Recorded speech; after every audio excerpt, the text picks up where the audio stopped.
In the late 1980s and early 1990s, rising tensions over the Nagorno-Karabakh region led to widespread ethnic violence between Armenians and Azerbaijanis. As the Soviet Union collapsed, long-suppressed national grievances erupted.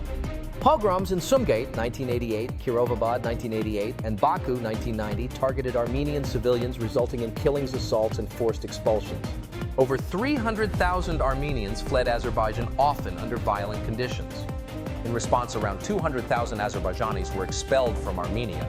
This mutual expulsion, driven by nationalism and war, became one of the largest population displacements in the post-Soviet space. Many fled with nothing, and families were torn apart.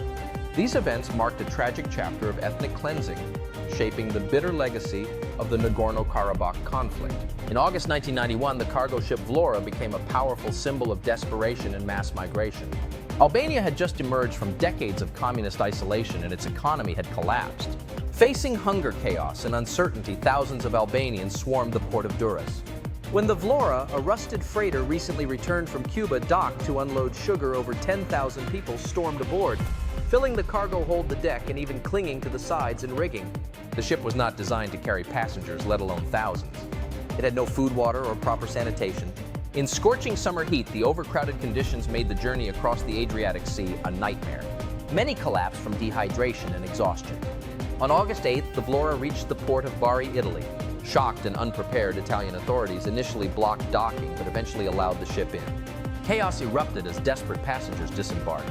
They were herded into the Stadio della Vittoria, a sports stadium turned holding center surrounded by police. After Armenia's independence in 1991, the country entered a severe energy crisis. The Metsamor nuclear power plant had been shut down in 1989 after the 1988 earthquake, and fuel blockades from neighboring countries during the Nagorno-Karabakh conflict cut off critical supplies. With limited access to electricity, much of the population endured harsh winters without heat or power. Makeshift solutions became common. People used car batteries, small turbines, or improvised generators to produce electricity for basic needs. Firewood, books, and furniture were burned for warmth. Entire cities, including Yerevan, experienced months of blackout conditions.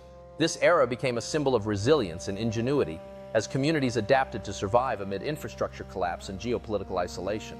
After surviving war blockades and an energy crisis in the 1990s, Armenia began rebuilding. The Metsamor nuclear power plant reopened in 1995, stabilizing electricity. With aid from the diaspora and international partners, Armenia slowly developed its economy and infrastructure.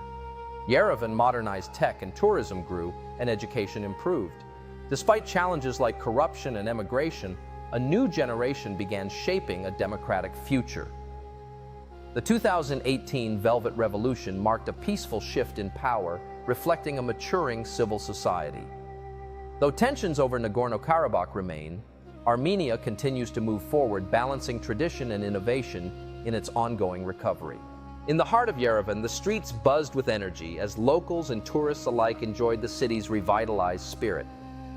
Young activists passionately rallied in public squares, embodying the hope and determination of a new generation striving for greater democracy.